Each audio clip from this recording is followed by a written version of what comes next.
Hi, this is Rudy Jones. Welcome to the South Carolina College Baseball Recap for Friday, April the 17th.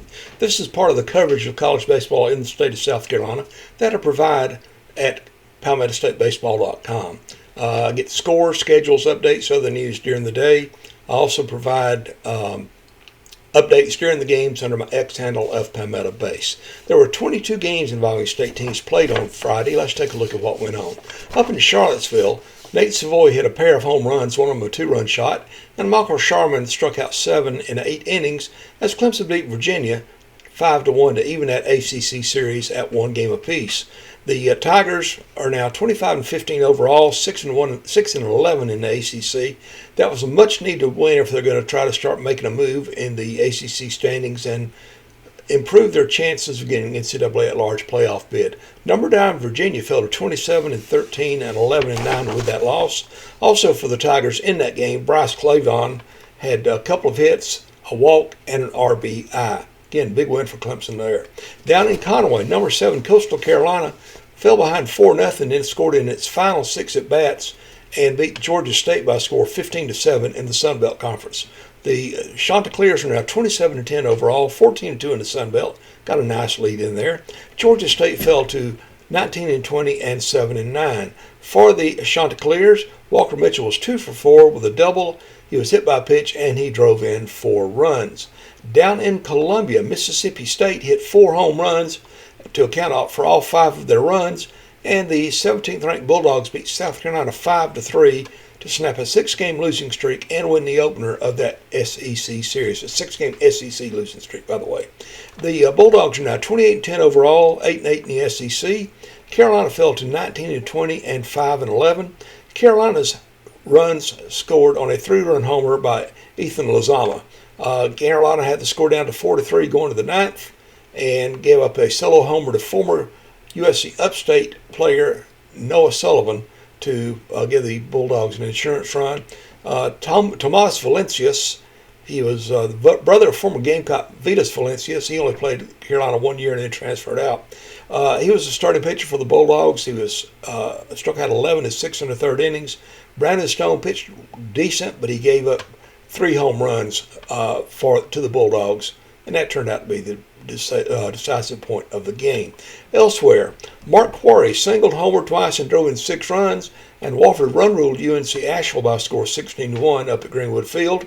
The Terriers have won 6 straight games. Wofford is now 27-11 overall, and 16-20, and UNCA fell to 16-22.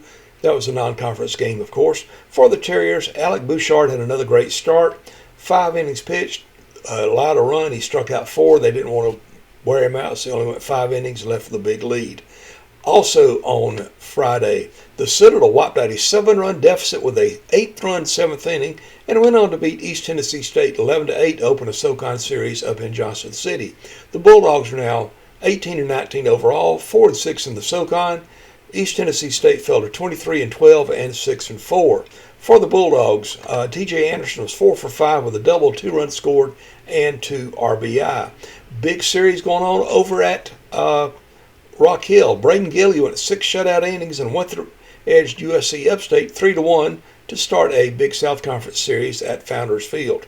The Eagles are now 25-13 overall, 8-2 in the Big South. They're in first place.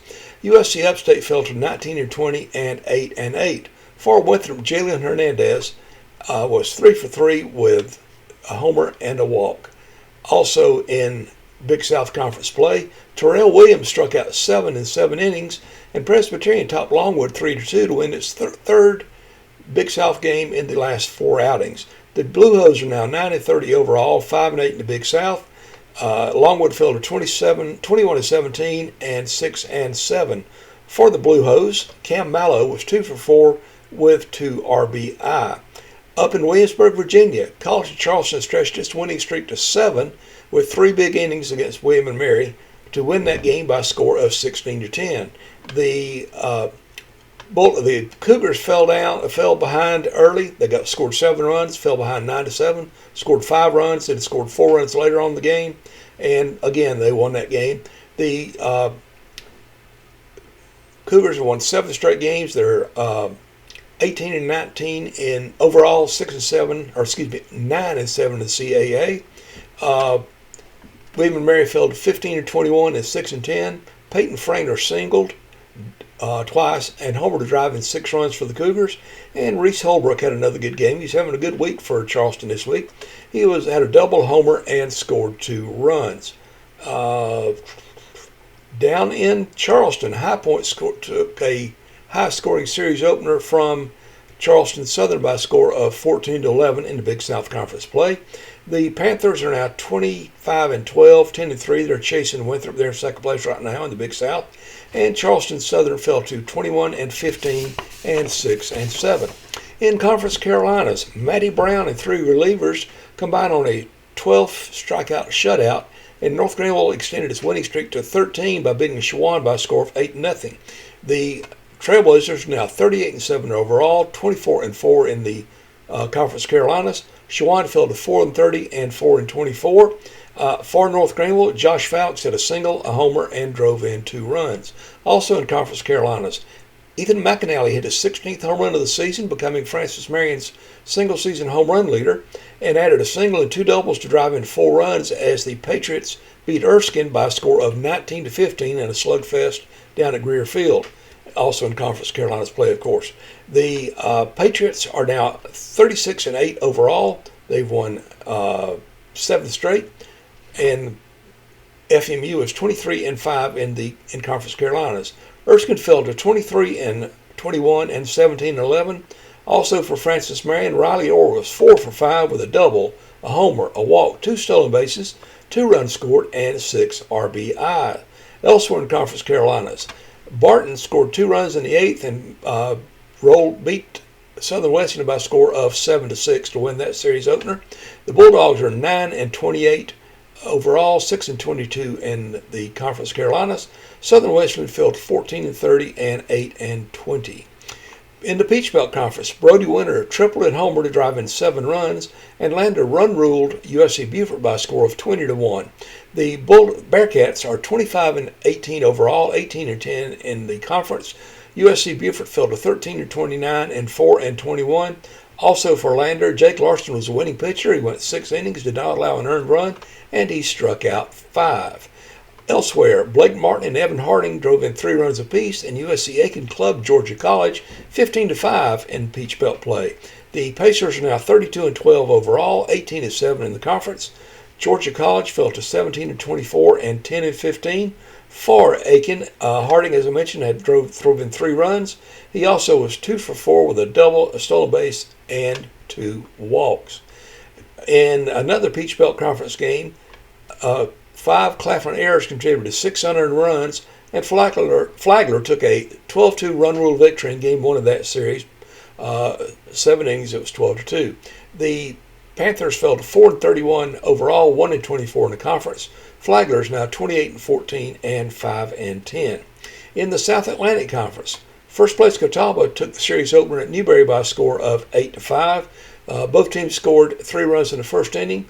Then the Indians scored 2 and the 3 again in the second, and never trailed after that. For Catawba, they're now 33 and 8 overall, 24 and 4 in the conference. Newberry fell to 24 and 20 and 17 and 11. For Newberry, Finn McLaughlin was 3 for 4 with double, a run scored, and 3 RBI.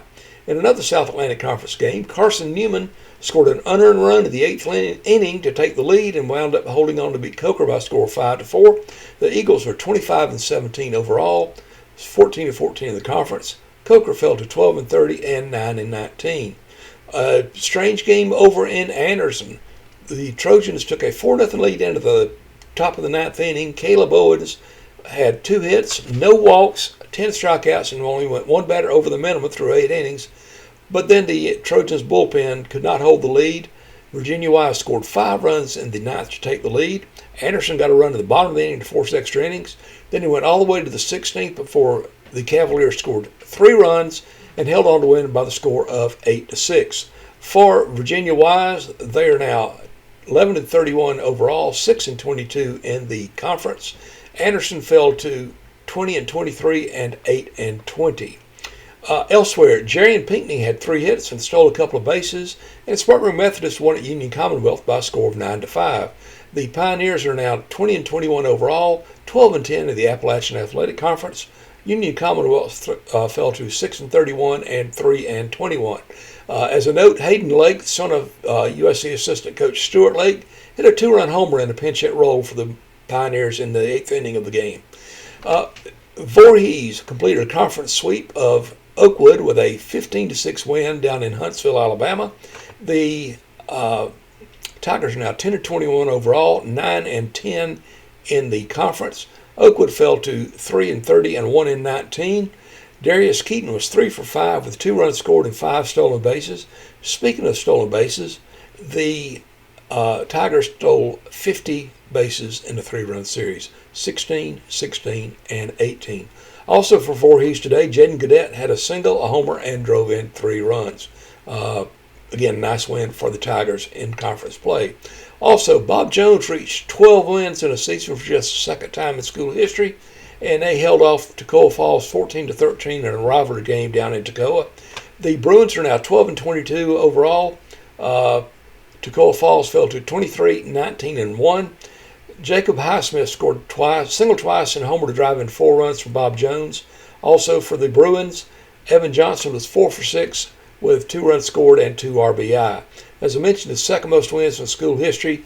The Bruins won 13 games a couple of years ago. They got a chance to equal or top that before this season is over. Good shot for Coach Kyle Morrison's team to have some positives to build on.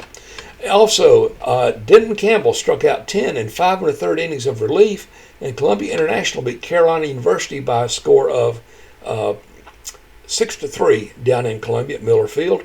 Daniel Sadati was 2 for 4 with a walk and a run scored.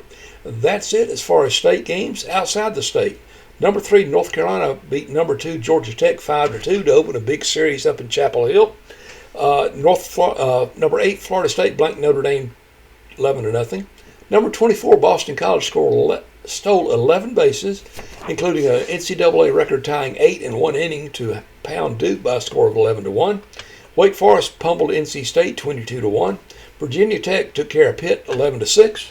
California defeated Louisville 8-5, and Miami beat Stanford 6-3. How about the ACC standings? Well, with that win, North Carolina moved within 1 game of the Yellow Jackets. Georgia Tech's 15-4, North Carolina's 14-5. Next up is Boston College at 12-7, Florida State's at 10-6, Virginia's at 11-9, Miami's at 9-7, Wake Forest is at 9-8, NC State is at 8-8, Duke and Virginia Tech are 8-11, Stanford's 6-10, Louisville's 6-10, Pitt is 6-10, Clemson's 6-11, Notre Dame is 7-12, and Cal is 5-11. In the SEC, number 4 Texas handled number 11 Alabama 10-2. Number 5 Georgia edged number 16 Arkansas 5-3. Number 13 Auburn evened its series with number 20 Florida. I'm having trouble reading. Sorry, it's late. 5-3 was that score. Number 10 Texas A&M blitzed LSU 10-4. Number 14 Oklahoma outlasted Missouri 9-6. Number 25 Ole Miss turned back Tennessee 7-4. And Kentucky beat Vanderbilt by a score of 5-2. I don't have it, 5-2, I think, but it was a walk-off grand slam in that game. How about the SEC standings? Georgia's got a 1-game lead over Texas and Texas A&M. The Bulldogs are 12-5. A&M and Texas are both 10-5. Florida's at 10-7. Ole Miss is at 9-7. Arkansas, Auburn are 9-8. Alabama's at 8-8. As are Kentucky and Mississippi State and Oklahoma. Tennessee's at 7-9, just like Vanderbilt. LSU's at 6-10. South Carolina's at 5-11, and Missouri is at 3-13. A couple of games elsewhere in Division I, the D1Baseball.com poll. Houston beat number 15 West Virginia 10-7. Nebraska beat number 12 Southern Cal 8-7. Cal State Fullerton beat number 6 Oregon State 2-1. Some games involving conferences with state teams. VMI beat Western Carolina 10-8 in the opener of a SoCon series. A little bit of an upset. Sanford beat UNC Greensboro in the SoCon 11-5. In Conference Carolinas, Young Harris beat Belmont Abbey by a score of 10-9. That drops Belmont Abbey 2 games behind North Greenville. Young Harris remained 2 games back. Lincoln Memorial surprised Wingate in the South Atlantic Conference 11-10. And Tusculum upended Lenore Ryan by a score of 12-10 in another South Atlantic Conference surprise. So, how about the schedule for Saturday? Let's take a look at what we have here. Games will be in chronological order, of course. Bob Jones is at Toccoa Falls for a doubleheader at noon. Also at noon, Shawan at North Greenville for 2. Coker at Carson Newman for a doubleheader at noon. Another doubleheader, Francis Marion at Erskine at noon. Southern Wesleyan at Barton at noon for a doubleheader. Spartanburg Methodist closes out its series at Union Commonwealth with a noon doubleheader. Carolina University is at Columbia International for a doubleheader at 1. Catawba is at Newberry for a doubleheader at 1. Clemson and Virginia complete their series with a single game at 1. Mississippi State and South Carolina play a single game at 1.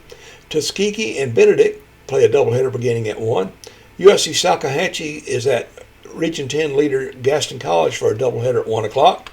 USC Sumter is at Florence Darlington Tech in the battle of the second and third place teams in the conference at 1 o'clock for a doubleheader at Daly Field. USC Union is at USC Lancaster for a doubleheader at 1. Virginia Wise is at Anderson for a 1 o'clock doubleheader. Payne and Morris play a doubleheader at 2 at Riley Field. Claflin is at Flagler at 2. Georgia State is at Coastal Carolina at 2. High Point is at Charleston Southern at 2. Lander and USC Beaufort play at 2. The Citadel is at East Tennessee State at 2. USC Aiken is at Georgia College at 2. Presbyterian is at Longwood at 3. UNC Asheville is at Wofford at 4. And College of Charleston is at William & Mary at 4:30, and USC Upstate is at Winthrop at 6. I may have the game on that Wofford UNC Asheville location wrong. I'm not sure they're moving back and forth or not. They may be at Asheville. I will have the correct schedule on PalmettoStateBaseball.com. I can assure you of that. But for now, this is the South Carolina College Baseball recap for Friday, April the 17th, and the schedule for Saturday, April the 18th. This is Rudy Jones of PalmettoStateBaseball.com saying, good night, Jesus loves you.